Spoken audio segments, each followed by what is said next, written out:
살펴보도록 하겠습니다. 우리 요한복음 16장 7절부터 13절까지의 말씀입니다. 요한복음 16장 7절 말씀부터 13절 말씀까지 우리가 교독으로 한번 읽어보도록 하겠습니다. 우리 영상 형제 미안한데 물 좀 갖다 주겠어요. 깜빡 잊고 못 가져 나왔네요. 요한복음 16장 7절부터 13절까지 교독으로 한번 읽어보도록 하겠습니다. 제가 먼저 7절 말씀을 봉독하겠습니다. 그러나 내가 너희에게 실상을 말하노니 내가 떠나가는 것이 너희에게 유익이라. 내가 떠나가지 아니하면 보혜사가 너희에게로 오시지 아니할 것이요 가면 내가 그를 너희에게로 보내리니 그가 와서 죄에 대하여 의에 대하여 심판에 대하여 세상을 책망하시리라. 죄에 대하여라 함은 그들이 나를 믿지 아니함이요 의에 대하여라 함은 내가 아버지께로 가니 너희가 다시 나를 보지 못함이요 심판에 대하여라 함은 이 세상 임금이 심판을 받았음이라. 내가 아직도 너희에게 이를 것이 많으나 지금은 너희가 감당하지 못하리라. 함께 읽겠습니다. 그러나 진리의 성령이 오시면 그가 너희를 모든 진리 가운데로 인도하시리니 그가 스스로 말하지 않고 오직 들은 것을 말하며 장래를 너희에게 알리시리라. 아멘. 네, 우리 시간도 우리 좌우에 또 앞뒤에 있는 지체들과 이렇게 권면하며 인사하겠습니다. 네, 성령 충만합시다. 네, 성령 충만합시다. 성령 충만합시다. 우리 한 번 더 매일 기도합시다. 네, 매일 기도합시다. 매일 기도합시다. 네, 여러분 아무런 빛도 또 공기도 들어오지 못하는 그러한 방이 있다고 한번 생각해 보십시오. 아마도 지금 여기서 불을 딱 다 끄면은 굉장히 어두울 텐데요.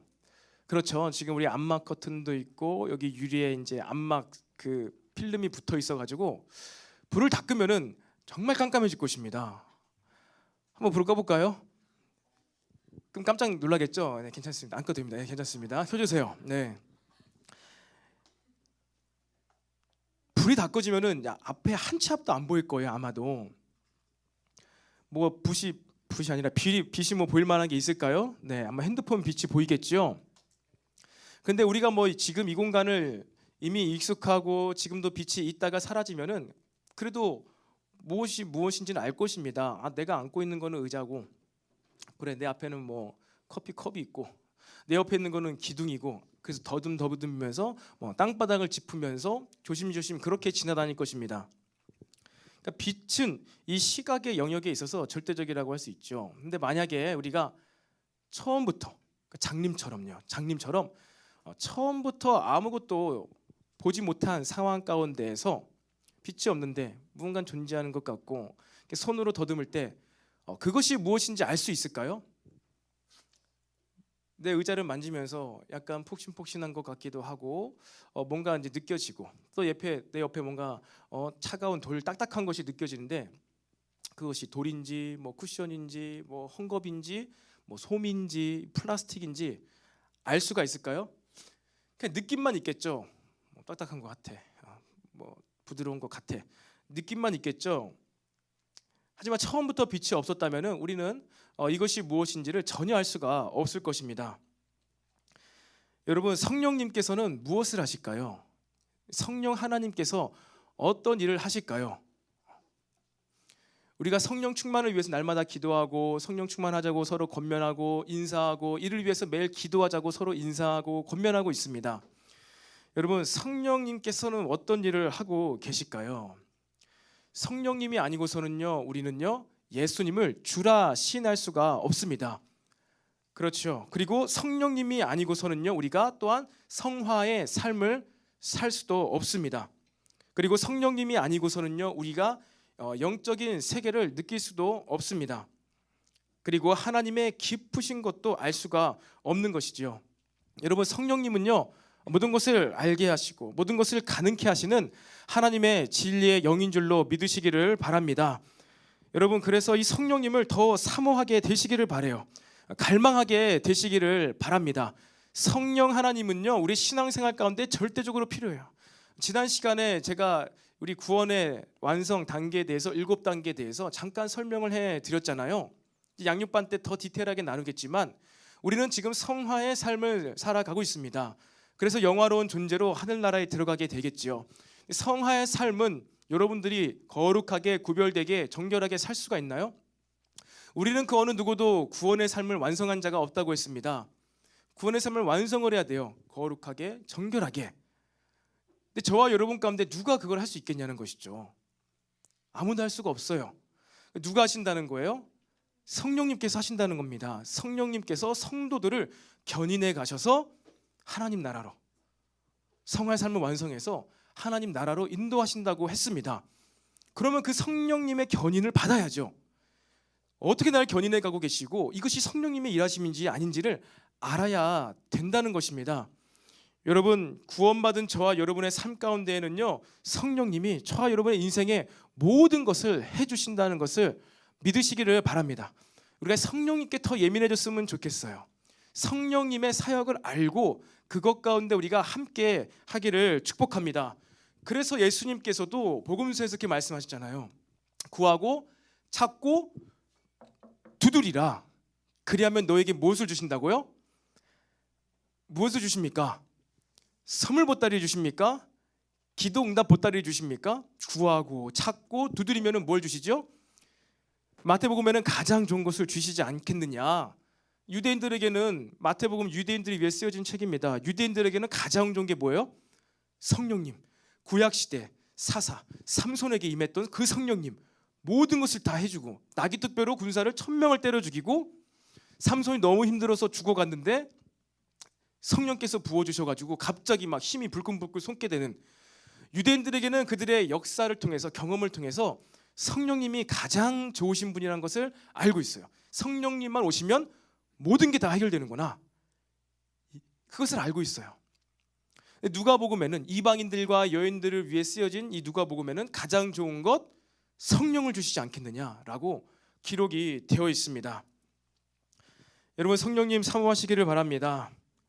그래서 여러분, 우리의 삶이 계속 우리의 믿음의 행동에서 이야기하고 있는데요, 우리가 성령님을 통하여서 위로부터 아래로 이 페이스의 믿음이 부어집니다. 명사적 믿음, 선물로 주시는 믿음, 페이스의 믿음이 성령님을 통하여 부어집니다.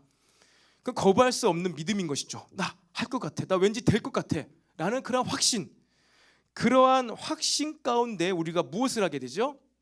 기도도 하고 행동을 하게 됩니다. 이게 바로 무슨 행동이에요? 빌리브의 믿음의 행동을 하게 된다는 것입니다.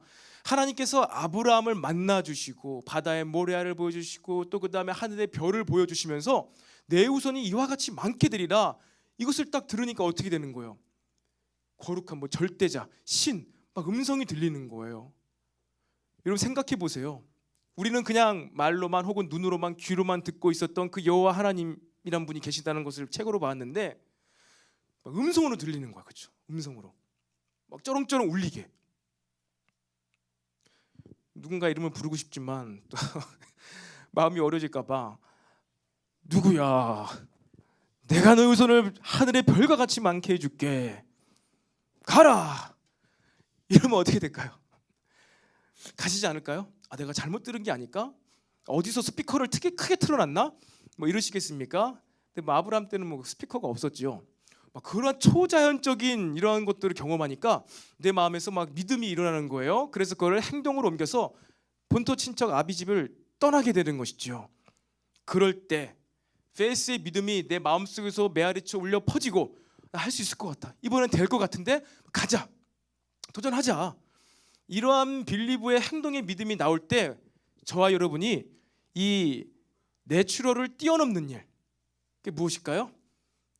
슈퍼 내추럴이죠. 초자연적인 일을 경험하게 되는 줄로 믿으시기를 바랍니다. 하나님의 믿음이 부어지고 내 안에 의지적으로 자원하는 심령으로 믿음이 발동될 때 여러분, 우리는 초자연적인 일들을 경험하게 된다는 것입니다. 그런데 이 모든 것을 하시는 분이 바로 누구세요? 성령님이세요. 성령님. 이 모든 것을 가능케 하시는 분이 성령님이라는 것입니다. 그리고 성령님은요, 에너지가 아니에요. 파워, 힘이 아니에요. 에너지와 파워도 성령님의 속성의 하나입니다. 성령님은 누구시죠? 삼위일체 하나님의 한 위격으로 인격을 갖고 계십니다. 캐릭터가 있습니다. 캐릭터. 여러분들 어떤 캐릭터 좋아하시나요? 드라마나 영화에 나오면 저 주인공 딱 내 캐릭터야. 나 너무 좋아하는 캐릭터야. 너무 좋아. 이거 재밌다. 그 사람 캐릭터, 뭐 외모에서부터 아니 성격에서부터 품어져 나오는 어떠한 그 캐릭터가 있잖아요. 내 마음에 딱 들어, 쏙 들어. 금방 너무 좋아하잖아요. 여러분 성령님도 캐릭터라는 거예요. 인격이 있으십니다. 그러면 어떻게 해야 돼요? 인격이 있는 존재와는 어떻게 해야 되죠? 우리도 인격이 있으니까, 여러분의 성품이 있으니까 어떻게 해요? 관계를 맺을 수가 있습니다. 인격적인 관계를 우리가 성령님과 맺을 수가 있다는 거예요. 여러분이 사람과의 관계를 할 때에도 그 사람의 직업을 할 때 그 사람의 캐릭터를 잘 이해할 수가 있습니다.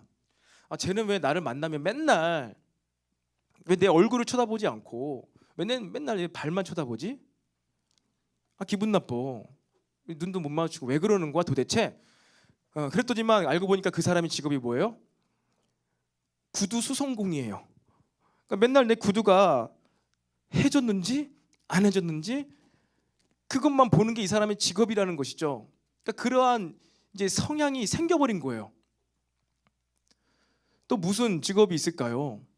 그림 그리는 사람, 노래하는 전문직에 있는 사람은 오늘 예배하면서도 우리가 음악으로 예배를 하니까 어디서 거기서 화음이 틀렸다.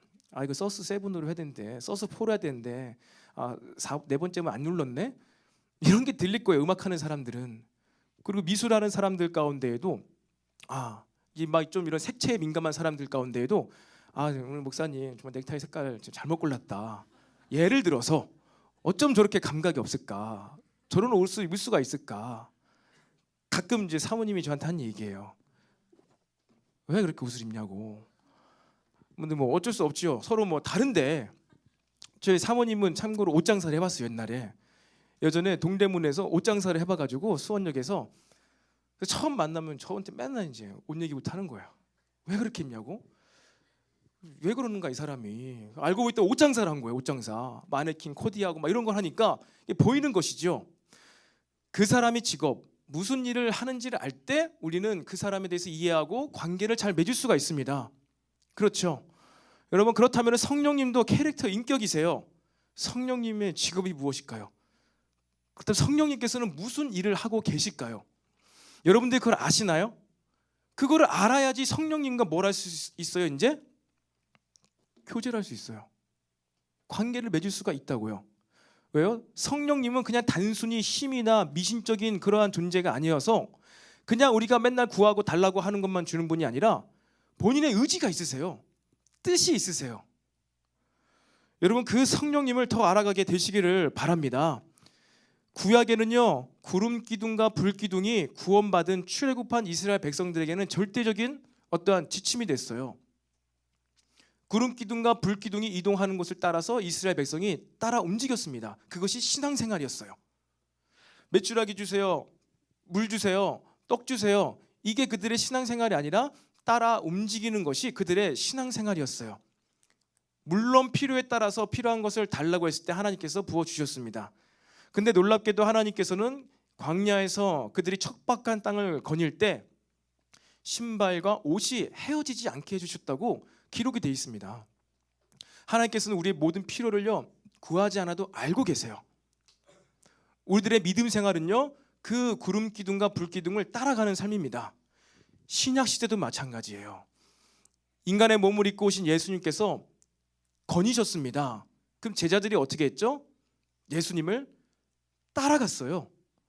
병 고침 받은 자들, 장님이 된 두 사람이 고침을 받자 어떻게 돼요? 그들이 예수를 따르더라. 수많은 여인들이 예수님을 따르더라. 제자들과 같이 회의하고 토론해가지고 이렇게 저렇게 왔다 갔다 한 게 아닙니다. 그리고 예수님이 계신 그곳에서 소리를 질렀을 때 응답을 받은 거예요. 예수님이 안 계신 곳에서 응답 못 받았습니다. 예수님과 함께 있고 함께 사역하는 그곳에서 예수님께 병고침을 받은 거예요. 지금은 무슨 시대이죠, 여러분? 성령의 시대이죠. 오순절 마가다락방에 성령께서 강림하신 이유는요, 지금 성령의 시대입니다. 그래서 이제 그 예수님께서 성령으로 각 사람의 마음 가운데 들어왔어요. 그럼 이 시대 가운데 우리는 어떻게 믿음 생활, 신앙 생활을 할 수 있을까요? 누구를 따라가면 되겠습니까? 이제부터 저와 여러분들은요. 성령님을 따라가면 되죠. 성령님. 어제도 양육반 때 잠시 이야기를 했지만 성령님은 어디 계시지요? 마음속에 계세요. 그러면 성령님이 인격이시고 마음속에 계세요. 제가 본의 아니게 춤을 추는데 성령님이 계시다가 그 여러분 마음속에 계시면 여러분을 이 마음을 붙잡고 막 이렇게 끌고 다니시나요? 막 성령님 일로 가시네 막 이러면서 끌고 다니세요? 아니잖아요. 여러분들은 여러분 마음대로 걸어 다니잖아요. 대신 여러분들이 예수 믿고 구원받아서 마음에 뭐가 생겼습니까? 컨시어스니스, 양심. 성령께서 여러분의 구원받은 영과 가장 가까이에 있는 이 양심에서부터 말씀을 하세요. 여러분 구원받은 양심을 따라 살아가시기를 바랍니다. 그것이 가장 쉽게 자연스럽게 여러분들이 인도함 받을 수 있는, 하나님의 인도함 받을 수 있는 믿음 생활인 줄로 믿으시기 바랍니다. 머리가 아니라, 감정이 아니라, 의지가 아니라 양심. 이제 다다음 주면은 고난주간이 시작되는데, 근데 평생에 새벽기도 안 나와도 고난주간에만큼은 왠지 새벽기도에 나와야 될 것 같은데 라는 양심 있으십니까 혹시? 양심은 있는데 내 몸은, 감정과 의지는 너무나 야약해. 나 너무 피곤해, 자야 되는데. 이럴 때 뭘 따르라는 거예요? 양심을 따르라는 거예요. 예를 든 겁니다. 예를 든 겁니다. 이런 경우에 양심을 따라가라는 거예요. 그게 무엇에 인도함 받는 삶이에요? 성령님의 인도함을 받는 삶입니다. 여러분 성령님을 더 알아가게 되시기를 바랍니다. 성령님과 함께하고 동행하는 삶이 우리의 신앙생활, 삶과 성화의 삶의 전부라는 거예요. 전부.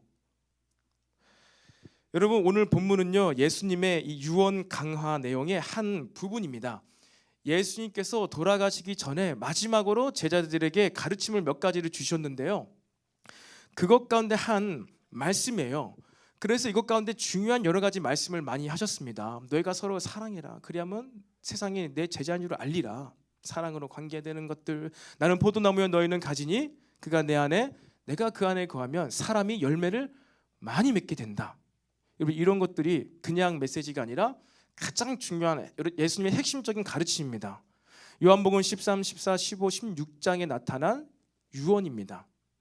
그런데 그 유언의 메시지 가운데 여러분 가장 이제 마지막에 예수님께서 하신 말씀이에요. 7절 말씀에 그러나 내가 너희에게 실상을 말하노니 라고 기록되어 있습니다. 그러니까 오늘의 본문의 13절까지의 내용은요, 실상을 말하신 거예요. 예수님께서 지금까지 가르침을 하시고 뭐 여러 가지 중요한 얘기를 말씀하셨는데 결정적인 순간에 예수님께서 맞다. 그런데 실은 말이야, 이게 가장 중요한 얘기인데 뭐라는 거예요? 내가 떠나가는 것이 너에게 유익하다라고 말씀하는 거예요. 중요한 얘기하시고 가르침을 주시고 가르침을 더 주셔도 부족할 판에 너에게 유익이 되는 게 뭐라는 거예요? 내가 떠나가는 것. 내가 떠나가는 게 너에게 유익해. 이것을 너희가 잊으면 안 돼. 이게 웬 뚱땅지 같은 얘기일까요? 그런데 떠나가는 게 중요한 게 아니라 내가 가야지 누가 온다는 거예요? 성령님이 오신다는 거예요. 내가 가야 아버지와 아들의 영, 성령, 보혜사께서 오시기 때문에 너에게 유익인 거야. 내가 지금 안 가면 성령님이 오시지 않아. 성령님께서는 모든 것을, 내가 가르친 너에게 가르친 모든 것을 생각나게 하실 거야. 그리고 그것을 지키게 하실 거야. 그러니 내가 백날 얘기해도 너에게 믿음이 없었지만 그분이 오시면은 너희들이 모든 것을 생각나고 모든 것을 할 수 있게 될 거야 라는 말씀이라는 것이죠. 여러분 성령께서 그렇다면 오셔서 하시는 일이 무엇인가요? 방언을 하게 하시나요? 치유를 하시나요? 여러분 이 모든 것을 하십니다. 성령께서 하시는 일, 오늘 이 세 가지를 나눌 것입니다. 성령님의 직업이에요. 성령님께서 하시는 일. 성령께서 무슨 일을 하시는지, 성령님의 전문 분야가 무엇인지 그것을 알 때 우리는 성령님의 캐릭터를 알 수 있고 그와 교제를 할 수 있고 무엇입니까? 그것에 우리가 참여하게 될 줄로 믿습니다. 여러분 성령님께서는 그래서 무엇을 하시나요? 오늘 말씀 가운데에서 8절 말씀입니다. 8절 말씀만 다 같이 한 목소리로 다시 한번 읽어볼까요, 여러분? 8절 말씀입니다. 시작. 그가 와서 죄에 대하여, 의에 대하여, 심판에 대하여 세상을 책망하시리라. 책망하시리라, 이 원어는 이제 바르게 함이라, 굽어 있는 것들을 펴리라, 바르게 하리라, 바르게 고치시리라, 이런 뜻입니다. 막 꾸짖다는 뜻이 아니에요. 바르게 한다는 뜻입니다. 그런데 여러분, 성령께서 하시는 일은요, 바로 죄에 대하여, 의에 대하여, 심판에 대하여 세상을 책망하시리라. 세상을 바르게 한다.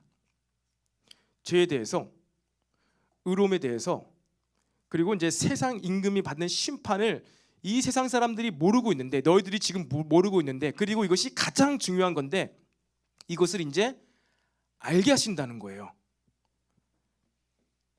여러분, 첫 번째입니다. 그렇다면 죄가 무엇일까요? 죄. 여러분들 혹시 죄를 저질러 본 적 있습니까? 범죄를 해본 적 있습니까? 감옥에 갔다 온 적이 있습니까? 그런 분은 안 계시죠? 혹시 계실 수도 있겠지만 없을 겁니다. 근데 여러분 혹시 이제 운전하는 사람들, 이거는 그 범칙금 많이 물려보셨죠? 과속이나 신호 위반이나 번쩍해가지고 큰일 났다, 찍혔네. 저도 많이 찍혀봤습니다. 굉장히 많이. 이제 일산에서 일할 때 왔다 갔다 할 때, 자유로 타고 하면서 왔다 갔다 할 때, 그래서 꽤 많이 찍혔어요. 진짜로 많이 찍혔습니다. 한 9번 찍혔나? 2년 동안 9번 정도 찍혔는데, 나중에 막 무감각 키시더라고요. 근데 막 그게 날라오잖아요, 집으로. 사진 찍어서 날라오면은 뭐 항상 저보다 이제 사모님 먼저 보니까, 이 돈이면 내가 옷을 몇 개 사는데 막 이러면서 막 이렇게 3만 원짜리도 지켜보고 4만 원짜리도 지켜보고 때로는 7만 원짜리도 한번 지켜봤어요. 그 여기 5단지, KTX 5단지, 그 5단지 가면 30km 구간이 있습니다, 여러분. 말도 안 되게 30km 구간이 있는데 그거 조심해야 돼요. 거기서 7만 원 지켜본 적 있어요. 예, 뭐 아시 충현 초등학교인가 충현 고등학교인가, 거기 조심해야 됩니다. 거기가 전혀 안 그럴 것 같은데 30km 구간이에요.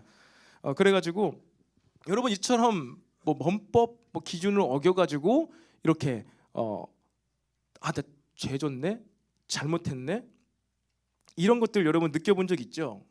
경험이 있죠? 그럼 어떻게 됩니까? 경찰 아저씨가 와가지고 나한테 이렇게 하면서 빨리 오라고 막 이렇게 빨간 봉을 휘두르면 어떻죠? 마음이 괜히 엄청 불안해지나, 떨리잖아요. 내가 뭐 잘못했나? 불안에 휩싸이게 됩니다. 이 세상에서는 그런 것들이 죄일 수가 있어요. 죄일 수가 있습니다. 그런데 성령께서 와서 하시는 첫 번째 일이 무엇이라고요? 죄에 대하여 말씀하신다는 거예요. 그리고 오늘 본문 9절에 대해 말씀하고 있죠. 죄가 무엇입니까? 죄에 대하여라 함은 그들이 나를 믿지 아니하며. 여러분, 성령께서 오시면 하는 일이 예수님을 믿지 않는 그 모든 자들이 다 죄인이다 라고 한다는 것입니다. 믿지 않는 자들은요, 다 정죄를 받게 된다는 것이에요. 그럼 반대로 하면 이것이 무엇이 됩니까? 예수님을 믿는 자는 모든 정죄로부터, 모든 정죄감으로부터 이제 어떻게 할 수 있어요? 벗어날 수 있게 된 겁니다. 구약의 이스라엘 백성의 이 죽음의 천사들이 양의 피, 문지방에 양의 피를 바른 그 집은요, 다 어떻게 했어요? 넘어갔어요. 심판에서 구원받았습니다. 믿는 자들은요, 정죄를 받지 않아요. 근데 믿지 않는 자는요, 정죄를 받게 된대요. 그런데 여러분들이 너무나 지금 거룩하게 잘 삶을 살아오셔서, 그러니까 죄를 많이 짓지 않아가지고 이 죄를 지었을 때 드는 그 마음의 불안감과 죄인이라는 이 낙인을 찍힘 당했을 때 그 엄청난 프레셔, 부끄러움, 이런 것들이 감이 없으시지요? 무슨 큰 죄를 저질러 보았을까요, 여러분들이? 도둑이 제발 저린다는 말이 있습니다. 누가 뭐라고 하지 않아도 도둑, 죄를 짓는 사람들 제발이 저리고요, 방귀 낀 놈이 성낸다는 말이 있습니다. 막 죄책감, 막 죄의식, 혹은 막 이런 불안한 마음 때문에 괜히 와 이러면서 나 안 꼈어 막 이러면서 방귀 낀 놈이 성낸다. 죄 의식이 있을 때 우리는 어떻게 됩니까? 불안해집니다. 근심이 생긴다는 것이죠. 여러분 마음 가운데 불안과 근심과 걱정과 염려는요, 여러분 마음 안에서 성령께서 운행하시는 그 공간을요 빼앗아갑니다. 근데 여러분이 세상을 살아가다 보면 방금 얘기한 것처럼 죄를 질 때가 있어요. 교통 법규를 어기든지 아니면 정말 내가 실수로 아니면 어쩔 수 없이 뭐 상황 때문에 불가항력적으로 그냥 눈 한번 딱 감고 죄를 질 때가 있을 수도 있습니다. 여러분 하지만 저와 여러분들이 반드시 믿어야 되는 것은 무엇이냐면요, 진리는 무엇이냐면요, 우리는 예수님을 믿음으로 모든 죄책감에서 죄의식으로부터 건진받았다는 사실을 믿으시기 바랍니다. 이것을 성령께서 하신다는 거예요. 그러니까 성령이 여러분 마음 안에 있다면요, 여러분은 모든 이 불안, 걱정, 우리 죄 때문에 불안한 거거든요. 그러니까 우리가 죄의 유혹을 받아서 그 유혹 때문에 물질에 대한 걱정이 들 수도 있고, 어쨌든 그 죄 때문에 여러분의 마음에 불안하고 근심과 걱정과 염려가 생기는 건데, 여러분 이미 예수님을 믿음으로 말미암아 우리는 이 모든 것에서 자유케 되었음을 믿으시기를 바랍니다. 우리는 예수님을 믿음으로 하나님의 자녀들이 되었다는 거예요. 저와 여러분들에게 그 누가 죄를 물을 사람이 없다는 것입니다. 없다는 거예요. 누가 대통령 아들에게 딸에게 신호 어겼다고 뭐 좀 잘못했다고 그에게 가가지고 또 신호등 빨간불 건넜네, 과속했네, 누가 그 얘기를 할 담대한 자가 누가 있겠습니까? 공권력 말고 누가 그 일을 할 수 있겠습니까? 대통령 아들에게, 대통령 딸에게 누가 가서 잘잘못을 따질 사람이 없어요. 없을 거예요. 그 대통령은 뭐라고 할 수는 있겠죠. 자기의 자녀가 잘못했을 때 뭐라고 할 수 있겠죠. 하지만 다른 사람은 할 수가 없어요. 보호를 받는 거예요. 그 사람은 보호를 받는 것입니다. 하나님께서는 저와 여러분의 아버지가 되시는 줄로 믿습니다. 이것이 믿음으로 된 거예요. 여러분에게 아무도 죄를 물을 자가 없습니다. 여러분이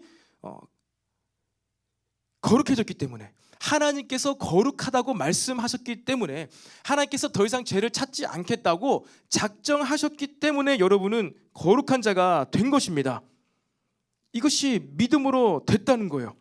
모든 것이 하나님의 주권 가운데 있습니다. 잘못과 잘잘못, 시비를 가리는 것 하나님께 있다는 거예요. 하나님께. 여러분이 스스로 죄의식을 느낄 필요가 결코 없다는 것입니다. 모든 것이 하나님의 주권 가운데 있음을 믿으시기를 바랍니다. 절대 소망, 하나님께 절대 소망을 두시기를 바랍니다. 내가 믿음 안에서 믿음 생활 하다가 때로는 실족하고 넘어져도 하나님께서 어떻게 하실 거야. 하나님께서 어떻게 하실 때, 책망하실 때, 아버지께서 훈계하실 때는 그러면 그거를 받으면 되는 거예요. 그냥 여러분 그렇게 하시기를 바랍니다. 매도 우리 아빠 엄마한테 매를 맞아야지 여러분 마음이 놓이지 않아요? 우리 아빠 엄마가 여러분을 죽일 때까지 매를 때리실까요? 그렇지 않죠. 어느 선까지만 매를 때리실 거잖아요. 여러분들 매 안 맞고 자라셨죠? 저는 매를 맞는 세대였거든요. 혹시 여러분 종아리 맞아본 사람 있나요? 여기서? 살짝. 오, 한 명. 또 혹시 두 명. 오, 세 명. 내리세요. 그만. 왜 이렇게 많이 맞았어요? 맞았어 진짜. 와, 몇 살 때까지 맞아봤나요? 중학교 때도 맞아본 사람 있나요 혹시? 아, 내려오세요. 치유가 필요합니다. 네, 치유를 해드릴게요. 혹시 중학교 때까지, 고등학교 때까지 맞아본 사람 있나요? 보이지 않게 살짝. 내적 치유를 함께 받읍시다. 네. 여러분 저도 언제까지 맞아봤더라고요. 제가 초등학교 때까지 맞아봤던 것 같아요. 초등학교 때까지 맞아봤는데, 예전 어렸을 때는, 초등학교 때는 이제 뒤에 동산이 있어가지고 동산에 올라가가지고 먹다가 맛있게 먹고 내려오면서 아버지께서 이제 회초리를 끊고 오자고 해서 이제 언젠가는 때릴 그 회초리를 만들어서 내려오곤 했었거든요. 그래서 이제 맞았어요. 가끔 맞는데 죽을 만큼 때리진 않죠, 부모님이. 그런데 우리 부모님은 그런데 아무리 무섭게 때려도 죽을 만큼 다리가 부러지도록 때리진 않는단 말이에요. 근데 여러분들이 강도를 만났어. 이 난폭한 강도를 만났어요. 아무리 그가 멋지고 잘나고 이뻐도 강도예요. 칼을 들었어요. 살금살금 다가와도 그는 여러분 어떻게 할 수 있어요? 죽일 수도 있어요. 믿을 수가 없는 거예요. 왜? 내 모르는 자이니까, 강도니까, 빼앗는 자니까. 여러분, 하나님이 저와 여러분의 아버지가 되심을 믿으시기를 바랍니다. 여러분이 죄를 지어도 하나님께서 처리하실 거예요. 이미 예수님을 통하여 처리를 하셨고 성령님을 통하여 여러분의 삶을 바꾸어 나가시는 줄로 믿으시기를 바랍니다. 여러분 안에 무엇이 염려되고 있습니까? 무엇이 근심과 걱정과 염려가 되고 있습니까? 이 모든 불안과 두려움이 예수 이름으로 떠나가기를 축복합니다.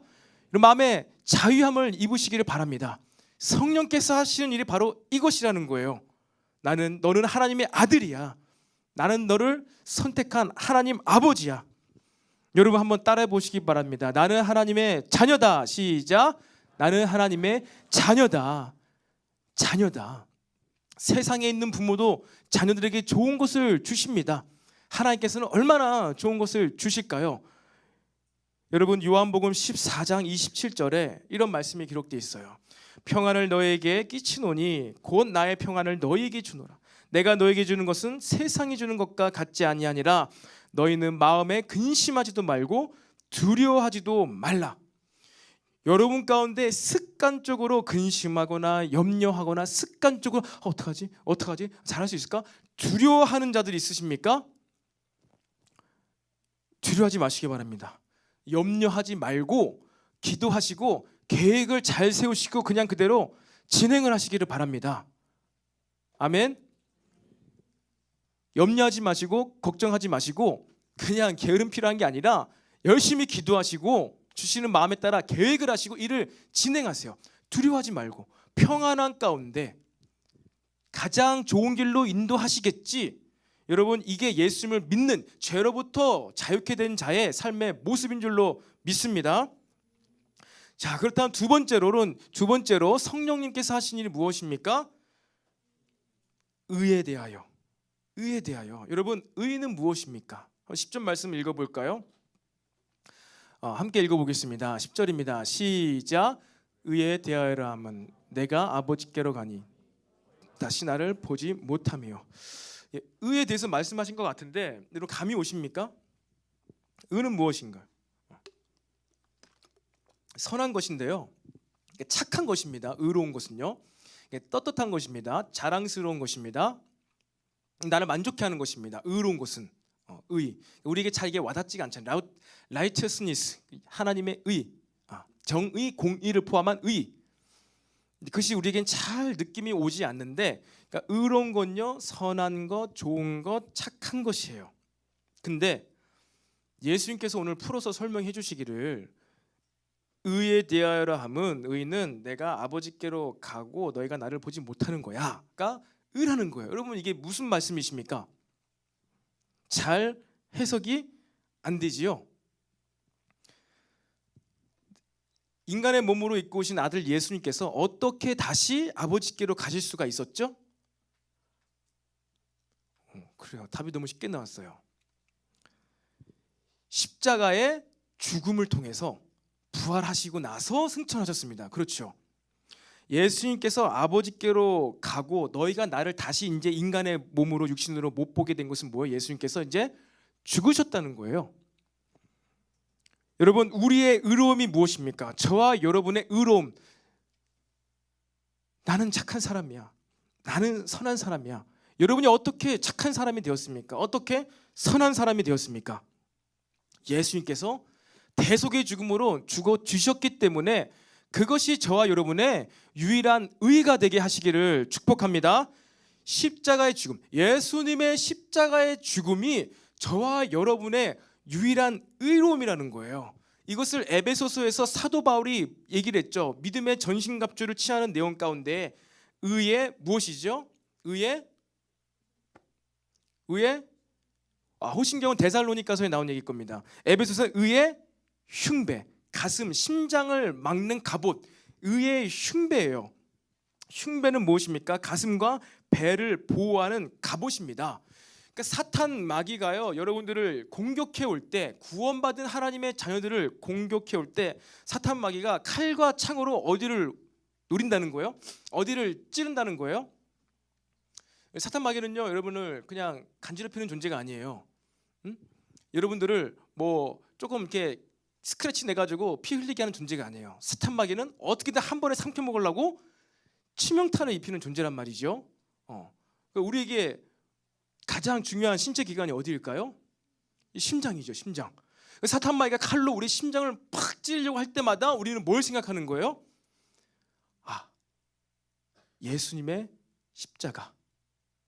예수님의 십자가가 나의 의로움이지. 여러분이 믿음 생활하고 신앙 생활할 때 사도 바울처럼, 영화 사도 바울에 나오고 있는 것처럼 사도 바울의 심리가 잘 그 영화에서 표현되었잖아요. 성경에서도 표현되긴 하죠. 로마서 7장 마지막 가운데 누가 나의 이 죄와 사망의 법으로부터 나를 구원할 자가 누구인가? 구원받았고 선교 사역을 하고 있음에도 불구하고 나는 공고한 자다. 내 안에 또 다른 내가 있어가지고 또 다른 법이 있어서 자꾸만 나로 하여금 죄와 사망으로 끌고만 간다. 그 영화에서 표현되잖아요. 자신이 회심하기 전에 자신이 죽였던 사람들이 자꾸만 꿈속에서 나타나는 거예요. 좀비처럼 막 꿈속에서 막 이렇게 다가오는 거예요. 그러다가 이제 악몽을 꾸고 사도 바울이 팍 눈을 깨는 것이죠. 그 옆에 이제 누가가 같이 감옥에 있고, 사도 바울이 스데반 집사를 죽이고 예수 믿는 사람들을 그렇게 잡아서 처형한 자가 사도 바울입니다. 나쁜 사람이라고 말 입에 담기 어려울 정도로 진짜 너무나 나쁜 사람인 거예요. 그런데 그 사람이 어떻게 그런 위대한 사도가 될 수 있었을까요? 그리고 인생에 자꾸만 죄와 사망의 법, 꿈속에서 악몽을 꾸면서 내가 죽였던 그 사람들이 자꾸만 나에게 막 다가오고 있는 이러한 악몽을 꿀 때 어떻게 다시 바울이 일어설 수 있었을까요? 그래도 내가 에베소 지방에 가가지고 교회를 10개나 세웠는데 하나님께서 날 이해해 주시겠지. 내가 갈라디아 지방에 가가지고 8개의 교회나 세웠는데 내가 뭐 한 수십 명 죽여서 내가 수백 명을 내가 구원을 했는데 이걸로 그냥 똔똔 되지 않을까? 이걸로 나를 용서해 주시겠지. 사도 바울이 이 생각 가지고 사역을 했을까요? 그렇지 않습니다. 그렇지 않아요. 사도 바울은 오직 십자가 외에는 나는 그 어떠한 것도 이제 다시는 말하지 않기로 작정했다. 예수님의 십자가의 승리가 나의 유일한 의다. 그것 하나 믿고 사도 바울은 그 삶을 살아갔다는 것입니다. 여러분, 사단 마귀가요, 여러분의 심장을 노립니다. 여러분이 지금까지 살아오면서 오랜 삶을 살아오진 않았겠지만 그래도 정말 여러분의 인생 가운데 오점이라고 치명타라고 여길 만큼의 끔찍한 죄를 지었을 수도 있을 것입니다. 사단은 그것 하나만 계속 노리는 거야. 얘 이것만 계속 생각하게 만들어가지고 얘 그냥 이렇게 살게 만들어야지. 계속 공격해 올 때마다 여러분 예수님의 십자가를 떠오르시기 바랍니다. 십자가 사건 그 하나로 막으시기를 바랍니다. 나는 시험을 못 봤어. 나는 정말 매번 시험을 봐도 어쩜 이렇게 난 공부를 못하지? 나는 안 될 놈이야. 그게 아니에요. 이 정죄감을 느끼는 것이 여러분이 여러분의 어떠함으로 의로움을 드러내고자 할 때 여러분이 정죄감을 느낍니다. 그리고 이것은 성령님이 주시는 게 아니에요. 정죄감을 느끼는 건 난 못해, 이것밖에 안 되지, 내 믿음이 이것밖에 안 되지, 이것은 사탄이 주는 거예요. 사탄이 여러분의 심장을 막 쥐어잡고 막 흔들고 있는 거예요. 정죄감. 모든 정죄감은 떠나가게 될 것을 예수님으로 축복합니다. 정죄감을 느끼지 마세요. 근데 그러기 위해서 어떻게 된다고요? 내가 교회를 10개 세웠다, 내가 10년 동안 봉사했다, 내가 11년 동안 교사했다가 아니라 무엇이라고요? 예수님의 십자가의 죽음. 이것이 나의 의다. 나 때문에 예수님께서 죽으셨지 나는 이만큼 의로운 존재야. 여러분, 이것 하나를 붙잡으시기를 바랍니다. 만약에 여러분들이 여러분의 삶 가운데에서 여러분의 노력으로, 의지로 무언가 의로움을 좀 나타내려고 해. 사소한 것이든 큰 것이든 오래된 것이든 최근의 것이든 그래도 내가 이만큼 했지. 여러분, 그 순간 사탄의 먹이가 됩니다. 사탄은 그거를 통해서 역사해요. 네가 믿고 있는, 네가 의지하고 있는, 그런데 부모님이 다 신앙생활 하시고 나는 뭐 모태신앙이고 나는 뭐 어떠한 가정이고 믿음의 3대 세대째고 난 믿음의 4대 가문에서 태어났고 이것이 막 나의 의로움과 선함, 이것이 나의 착한 것이 돼가지고 그것을 여러분들이 의식적이든 무의식적이든 조금이라도 기대고 있다면은 사탄은 그걸 팍 치는 거예요. 팍. 사탄은 더 똑똑해요. 더 지혜로워요. 그런 사람들 수도 없이 이 지구상에서 만났을 거예요. 어떻게 그들을 쓰러뜨린지 방법 다 알고 있습니다. 근데 무엇만은 쓰러뜨릴 수 없어요? 십자가. 십자가의 죽음이 나의 죽음이다. 예수님의 부활이 나의 부활이라고 믿는 그 사람은요, 사탄이 이길 수가 없는 거예요.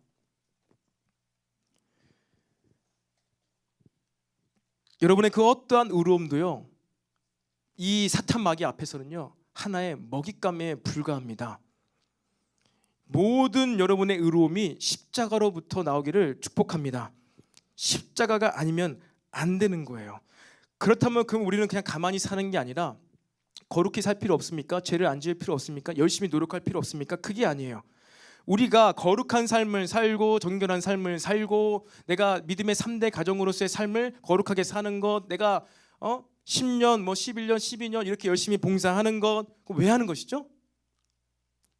왜 합니까? 돈 줍니까? 우리 교사 10년 이상 하신 분들 계실 텐데 여러분 월급 받고 일합니까?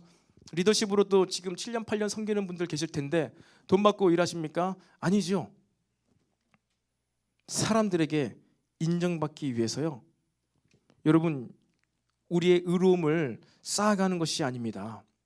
사람에게 인정받기 위해서, 내가 어떤 유익을 얻기 위해서 우리는 믿음 생활, 신앙 생활, 봉사와 섬김을 하는 게 아니라는 거예요.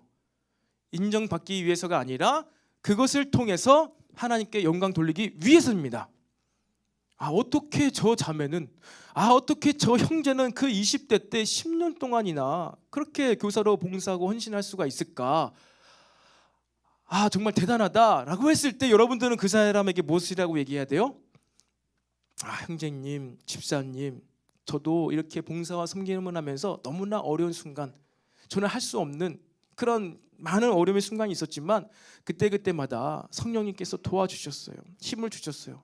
어느 때는 성령님께서 방언을 주시더라고요. 하나님 대단하신 분이세요. 그래요, 형제요, 자매요. 형제와 자매와 함께 하시는 하나님은 정말 위대하신 분이군요. 이것 하게 하려고 여러분이 거룩한 삶을 사는 거예요. 여러분, 그것에 이러한 삶에 여러분 조금이라도 여러분의 의로움이 묻어나지 않게 되길 바랍니다. 의로움이 거기 조금이라도 1이라도 딱 타면은 어떻게 한다고요? 사단이 그거를 확 먹으려고 온다니까요. 사탄의 먹이에요, 먹이. 아무런 의로움도요 우리가 드러낼 것이 없습니다.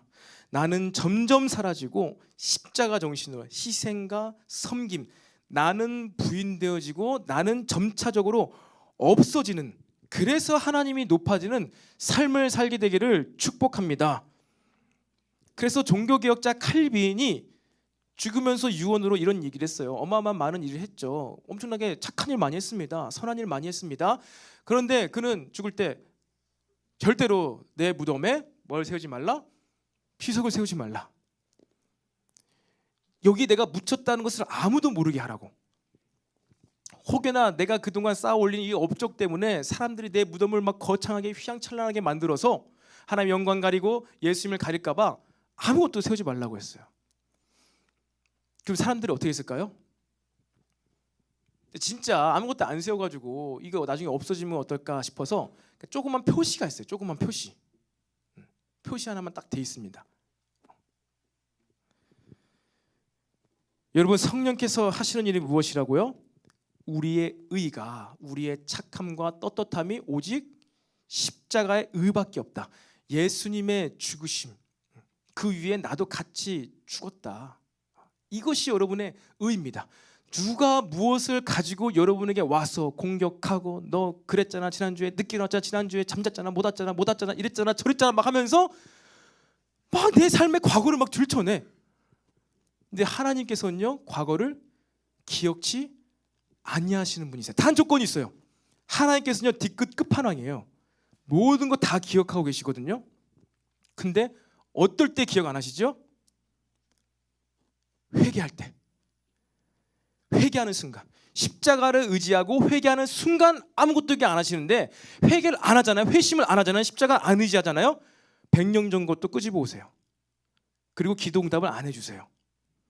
100년 전이 아니라 300년, 400년 전 걸 가지고 끄집어 와서 기도 응답을 안 해주시는 일이 다윗 왕 때 일어났는데, 그 기도 응답 안 해주신 이유가 300년 전에 여호수아가 가나안 땅 정복할 때 하나님과의 약속을 안 지켰어.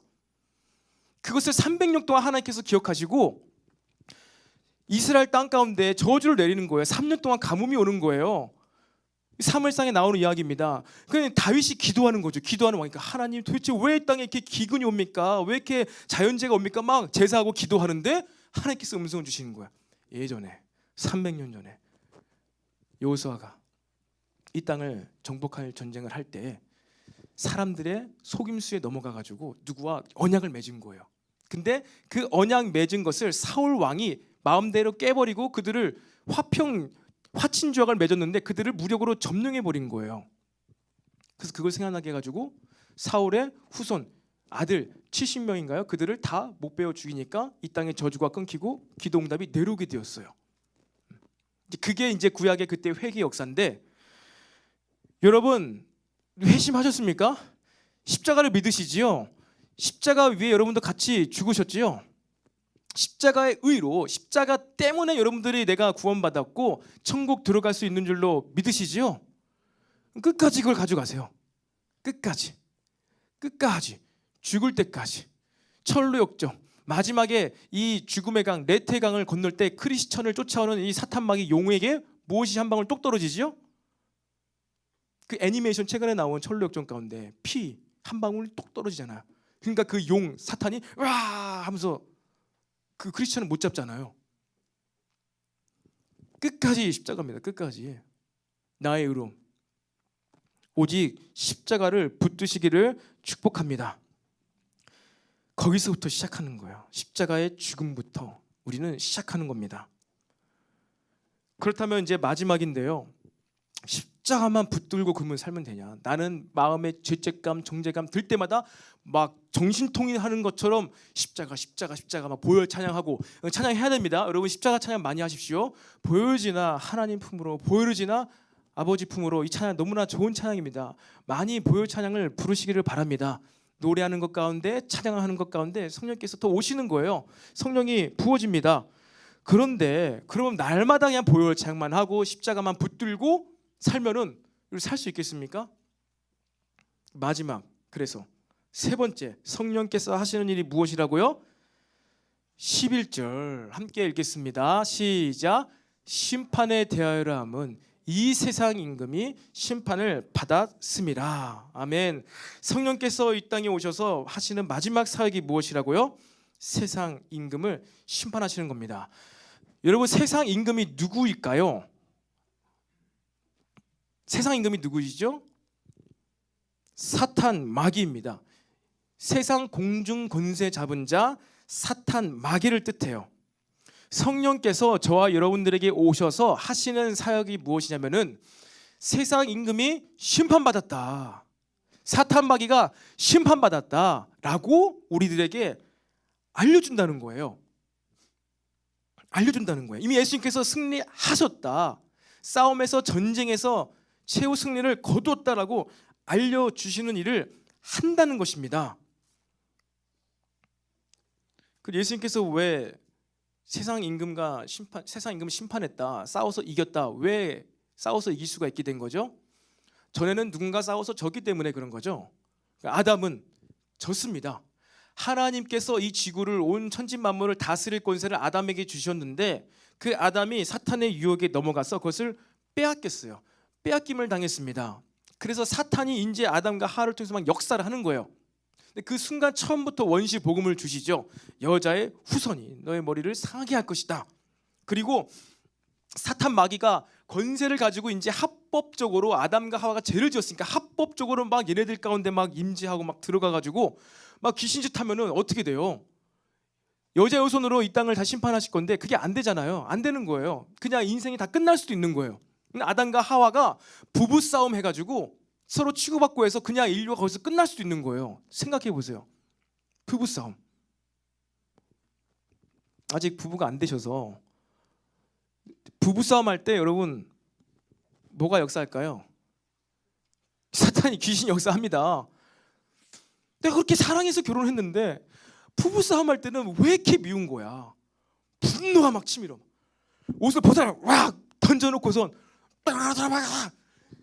이렇게 하는데 이게 내 인격이 아니야. 누구 인격이에요? 제가 감기 걸려가지고 죄송합니다. 귀신의 인격이나 귀신의 인격. 사탄 충만하고 악령 충만하면요 귀신처럼 살아가는 거예요. 근데 아담과 하와는요 이제 죄를 지었기 때문에 말씀을 안 들었기 때문에 사탄 마귀가 합법적으로 아담과 하와를 통해서 귀신 짓을 할 수 있어요. 근데 그걸 바로 막았어요. 하나님께서 뭘 알려주셨을까요? 아담과 하와에게 가인과 아벨이 무엇을 했죠? 제사를 드렸죠. 그 가인과 아벨부터 시작했을까요? 아니죠. 아담과 하와부터 시작한 거예요. 아담과 하와부터 하나님께서는요 제사를 알려주신 거예요. 왜? 제사를 통해서 짐승 제사든 곡식 제사든 하나님께 올리는 이 제사 행위를 통해서 사탄이 접근하지 못하도록, 근접하지 못하도록, 죄가 이제 더 이상 아담과 하와에게 역사하지 못하도록 그것을 잠시 비껴가게 하기 위해서 모세 때 제사를 알려준 게 아니라 아담과 하와 때부터 바로 제사를 알려준 거예요. 왜? 그렇게 안 하면 이제 귀신 역사에서 인류를 바로 끝내버릴 수가 있으니까. 제사가 바로 그러한 역할을 했다는 것입니다. 임시 방편적으로. 그래서 항상 주기적으로 제사를 했었어야 됐고, 죄를 지을 때마다 제사를 했어야 됐고, 1년에 한 번은 전국적으로 온 민족이 다 제사를 해야 됐고, 겹겹이 켜켜이 이 제사의 행위를 만드셔가지고 하나님께서 만드셔가지고 더 이상 사탄 마귀가 이 이스라엘 백성에게 접근하지 못하도록 막으셨던 거예요. 그런데 그 반복해야 되고 계속해서 드려야 되는 그 제사를 누가 한 번에 끝냈다고요? 예수님께서. 어떻게 끝내셨죠? 1,000번째가 아니라 20,000번째 제사를 드렸나요? 어떻게 제사를 한 번에 끝내셨죠? 단 한 번에 온전하고 완전한 제사를 어떻게 드리셨죠? 십자가의 죽음으로. 왜 죽음으로 제사를 드렸을까요? 죄가 자라고 장성하면 무엇이 오지요? 사망이 와요.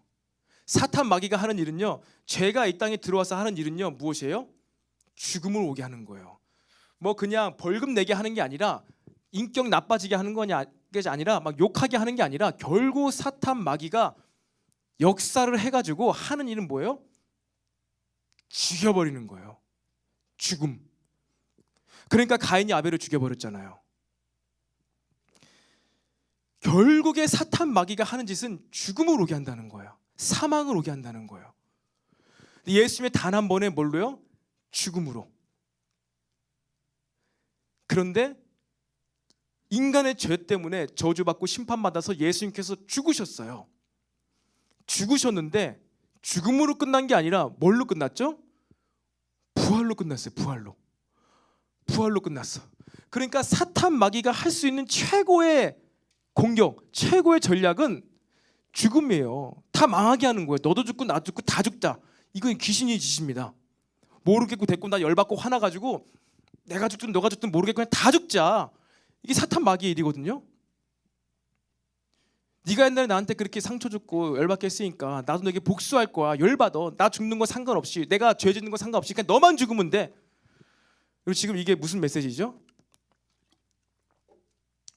어제 오늘 계속 더글로리 얘기를 듣고 있는데, 더글로리 안 본 사람 한번 손 잠깐 표시해 주세요. 내려주세요. 안 봤군요. 그러면 제가 얘기해 줄 테니까 안 봐도 돼요? 얘기해 줄 테니까 안 봐도 돼요. 그게 뭐 시즌 1도 있어요. 1도 봤어요 제가. 2도 최근에 나왔는데, 그러니까 다 본 게 아니라 몰아보기로 봤다. 몰아보기로. 언제 그걸 다 보고 앉아있어요. 1시간짜리 몰아보기로 봤는데 1편을 봤는데 와, 막 성경이고 막 오 대단한 거예요. 막 이렇게 공부를 잘해가지고 선생이 되고 막 통쾌하더라고요. 이 나쁜 이 일진들 막 나중에 막. 근데 시즌 1에서 다 끝날 줄 알았는데 안 끝났어. 제가 그걸 본 게 작년 겨울이었나? 뭐 시즌 2가 나온대요. 나오겠지 하고 잊고 있었는데 뭐가 또 넷플릭스에서 1등을 하고 있대. 그러니까 그게 이제 이 시즌 2인 거예요. 벌써 나왔어? 그래서 봤더니만 이제 뭐 복수를 하더라고요. 여러분 복수해야 됩니까? 말아야 됩니까? 복수고. 뜨거운 걸로 내 몸을 지진 그 나쁜 사람을 복수해야 되겠죠. 나에게 상처 준 그 사람들 복수해야 되겠죠. 나는 10번 맞았으니까 나는 20번 때려야지 내 속이 풀리겠지요. 복수는 나의 것. 복수는 나의 힘. 이 미디어가 주는 메시지입니다. 더글로리를 보면요, 여러분 가운데 분노가 올라와요. 내가 과거에 일찜에 왕따 당한 게 올라와요. 그리고 이제 페이스북을 찾는 거지. 아, 걔 어디 살고 있는지 좀 알고 싶다. 그러면서 막 DM 보내고, 너 그래놓고 잘 먹고 잘 살고 있냐? 막 이러면서. 복수심. 미디어가 그걸 지금 내뿜고 있는 거예요. 근데 여러분, 다윗과 사울을 생각해 보십시오. 다윗은 하나님의 사람이었어요. 다윗이 어떻게 복수를 했을까요? 복수는 누가 해줘요? 여러분, 복수는 하나님께서 해주세요. 심판은 하나님께서 하신다니까요. 성령님께서 심판을 하실 거예요. 다윗은 그것을 하나님께 맡긴 거예요. 진짜 내가 죽일 수 있는 기회가 2번이나 있었는데 안 죽여요. 왜? 이 복수는 사탄이 원하는 거예요. 마귀가 원하는 거예요. 귀신이 원하는 거예요. 나는 그를 용서하고 원수도 사랑하라. 원수는 갚는 게 아니라 원수는 사랑한 것입니다. 나한테 해코지하고 힘들게 했던 그 사람 내가 어떻게 사랑하면 그 사람 어떻게 잘 이렇게 섬기냐. 아니, 그 사람 진짜 나쁜 사람이냐. 하나님께서 심판하신다니까요. 다윗이 사울을 선대했고 살려서 돈에 돌려 보내주었잖아요. 근데 사울 왕이 끝까지 회개 안 하면은 하나님 심판하세요. 여러분, 복수는 나의 것이 아니라 복수는 하나님의 것이. 하나님이 심판하실 것입니다. 성령께서 이 세상을 그래서 심판하실 거예요. 여러분의 과거의 인생 가운데 고통적고 슬프게 했던 그 사람은 여러분 하나님께서 성령님께서 심판하실 것입니다. 하나님께 맡기시기를 바랍니다. 그리고 뿐만 아니라 여러분이 알아야 되는 것은 예수님의 십자가 사건 이후로 이 세상의 죽음이 사망이 이미 심판을 받았어요. 그러니까 이제 사탄 마귀가요, 예수님 믿는 자들은요 역살하지 못해요. 침범하지 못합니다. 근데 사탄의 영은요 무슨 영이라고 성경에서 말씀하고 있어요? 사탄은 불법의 영이라. 불법의 영. 불법의 영. 여러분들 집이 있지요. 자가든 새든 어떻든 간에 새로 살아도 여러분들이 그 새 계약서를 딱 쓰면은 그 집은 그 방은 여러분의 집이지요. 합법적으로 그 집이 여러분의 것이 되었습니다. 값을 치루어서. 근데 합법적으로 여러분 것이기 때문에 도둑이 들어와요? 안 들어와요? 안 들어와요? 들어오죠. 왜? 도둑은 무엇을 하는 존재예요? 불법을 행하는 존재예요. 아무리 합법적으로 우리가 집을 갖고 있고 자가를 가지고 있어도 불법을 행하는 도둑은 어떻게 해요? 담을 넘어 온다는 거예요. 때로는 문을 막 따고 때로는 창문을 열고 창문을 깨고 들어오는 게 불법의 도둑들이 하는 짓입니다. 근데 이 시대의 사탄 마귀가 지금 딱 그걸 하고 있다고요. 뭘 하고 있어요? 불법적으로. 전에는 합법적으로 그랬어요. 구약 시대 가운데는요 제사를 안 드리고 이 피제사 안 드리고 제사 안 드리는 자들에게는요 이 사탄의 영이 완전 지배해가지고 합법적으로 역사를 했는데 이제는 예수님 믿는 자들에게는요 이 사탄 마귀가 하는 일이 무엇이에요? 불법이라는 거예요. 여러분 집에 도둑님이 아니라 도둑이 쳐들어왔어. 그럼 어떻게 되죠? 전화해야죠. 경찰에. 공권력을 의지해가지고 전화해가지고 지금 빨리 오세요. 도둑이 쳐들어왔어요. 빨리 오세요. 전화를 해야지 경찰 아저씨가 와가지고 도둑을 잡아갈 거 아니에요. 근데 도둑이 왔어. 너무 무서워. 너무 무서워. 내가 경찰한테 전화했다가 저 사람이 날 죽이면 어떡하지? 너무 무서워. 그냥 가져갔으면 좋겠다. 그냥 빨리 가져서 빨리 사라졌으면 좋겠다. 근데 날 죽이면 어떡하지? 어떡하지? 저렇게 어떡하지? 고민하는 중에 강도이 와 있어. 너 뭐하냐? 돈 내놔. 죽어. 그 죽겠어요, 여러분? 그냥 어떻게 해야 돼요? 빨리 전화를 해야지. 119를 부르던 112를 부르던 신고를 해야 될 거 아니에요. 똑같아요. 여러분의 인생 가운데 예수님 믿음으로 여러분에게 역사하는 사탄의 일이 심판을 받았어요. 과거도 받았고 지금도 받았고 미래도 다 심판을 받았어요. 사탄 마귀가 여러분 가운데 합법적으로 역사를 못해요. 그래서 가장 사탄이 잘하는 그 죽음, 여러분들을 설령 그럴 수는 없지만 죽인다고 해도 죽어도 여러분들이 이제 어디 가요? 지옥이 아니라 천국. 그러니까 이제 사탄이 할 수 있는 일은 아무것도 없는 거예요. 사탄의 최고의 일이 죽음인데 이제 안 죽는 존재가 되었으니까. 근데 자꾸 뭐라는 거예요? 공갈 협박을 한다는 거예요. 공갈 협박을 하는데 그것을 당하면 돼요, 안 돼요? 안 돼요. 전화를 해야죠. 따르릉 따르릉, 성령님 여기 지금 사탄막이 역사하는데 어떻게 하면 좋을까요? 그래, 선포해. 여러분이 선포하라고 이미 명령을 들었어요. 여러분 그냥 수시로 선포를 하면 돼요. 사탄막이 예수님을 떠나갈지어다. 너는 아무런 권세가 없다. 왜 여기서 나의 마음을 어렵게 하느냐? 왜 나에게 복수심을 주고 있느냐? 복수심 갖고 떠나가라라고 뭘 해야 돼요? 선포를 하는 거예요. 말을 하라는 거예요. 말 안 하고 자꾸 복수를 묵상하고 있어. 상처를 묵상하고 있어. 아, 맞아, 내가 그랬었지. 3년 전에 목사님이 나한테 얘기했었지. 막 이러면서 사탄 마귀가 주는 불법의 영을 묵상하고 있어. 이것을 어떻게 해야 된다고요? 선포하고 떨쳐버리라고요. 그러면 그냥 떠나갈 거예요. 언제 그랬냐는 듯이 마음이 달라질 거예요. 그래서 은혜 받고 막 간증하는 또 다른 데서도 제가 이렇게 얘기를 들어보면은 아, 내가 옛날에 과거를 왜 그런 생각을 했지? 내 마음이 왜 그렇게 어려웠지? 내가 왜 그런지 모르겠다라는 거예요. 그런지 왜 모르긴요. 귀신의 공갈 협박을 받으니까 마음이 그렇게 됐죠. 근데 성령께서 여러분 예수 믿는 자들 사탄마귀의 권세를 무력화시켰음을 믿으시기를 바랍니다. 이제 계속 여러분 선포해야 돼요. 왜? 불법의 영으로 계속 역사를 하기 때문입니다. 여러분 심판받은 이 세상 가운데 계속해서 이제 예수님 이름을 선포하세요. 예수 이름 믿으면은 넌 이제 구원받을 수 있어. 죽음을 뛰어넘게 될 거야. 널리 알리시기 바랍니다. 예수 이름을 믿기만 하면 이 모든 것에서 벗어날 수가 있다. 네 그 과거에서 벗어날 수가 있다. 이것은 설득이 아니라 영의 일이에요. 그에게도 성령이 부어지고 충만해지고 성령 세례가 임하면은 그렇게 뭐 말로도 안 되고 설득도 안 되던 그 자도 여러분 바뀔 겁니다. 변화될 것입니다. 새로운 삶의 목표를 갖고 살아갈 거예요. 저와 여러분이 이 일에 먼저 증인이 돼야죠. 여러분이 먼저 이걸 경험해야죠. 불법의 영을 쫓아내는 귀신이 떠나가는 내가 복수심에서 분노에서 상처에서 자유함을 얻어야지 이것을 말할 수가 있잖아요. 그리고 이 일을 누가 한다고요? 성령님께서 하신다고요. 여러분 성령님께서 하신 일을 알고 그와 교제하시기를 바랍니다. 동행하시기를 바랍니다. 그 교제하고 동행하는 삶 가운데 여러분의 삶에 성공이 있는 거예요. 기도 응답이 있는 거예요. 모든 것이 그 안에 직장 생활이 있는 것이고 그 안에 전문성을 위해서 학업을 지금 준비하고 있는 자들도 있을 것입니다. 차한단 앞으로 나오시고요. 여러분들이 이미 십자가에서 승리하신 예수님의 그 전쟁의 승리의 소식을 이 세상에 이제 널리 전파하기 위해서 공부하는 거예요. 그것을 위해서 전문 영역 가운데에서 기술을 지금 갈고 닦고 있다는 거예요.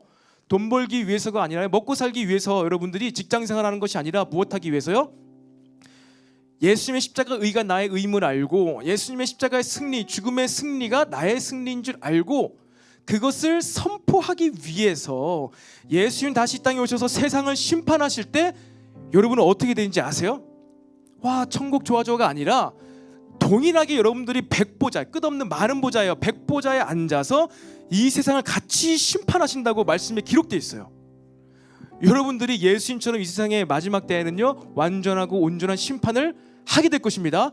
아, 나는 그러한 능력이 없는데요. 난 그런 거 심판 못 하는데요. 아니요, 그렇게 하게 된다고요. 그게 진리라고요. 그게 말씀이라고요. 그때까지 여러분들은 이 땅에서 주어진 만큼 제한된 만큼 성령께서 허락하시는 만큼 이 세상을 심판하시는 줄로 믿으시기를 바랍니다. 모든 영역에 있어서 이게 여러분 무궁무진합니다. 사랑에 대해서도 이 세상은 뭐 쾌락을, 감정을, 돈을 사랑하고 사람을 사랑하고 이게 지금 사탄 마귀가 준 메시지예요. 음악을 통해서 영화를 통해서 그 사랑을 막 그냥 한 순간에 그 찰나에 딱 그 사랑 모든 영화가 다 그냥 딱 연인의 사랑이에요. 어떻게 된 게 그게 사랑의 전부인 줄 알아. 결혼 이후에 삶도 없어. 결혼하는 옛날 영화가 그랬어요. 미국 영화가 결혼하는 그 순간까지 과정을 그린 게 영화의 전부 스토리여서 미국 영화 본 자라난 저와 같은 세대는 그냥 저게 사랑이구나, 저렇게 사랑을 해야 되나, 이게 사랑의 전부를 알았던 거예요. 근데 성경은 무엇이 사랑이라고 얘기한다고요? 지난주에 나눴던 것처럼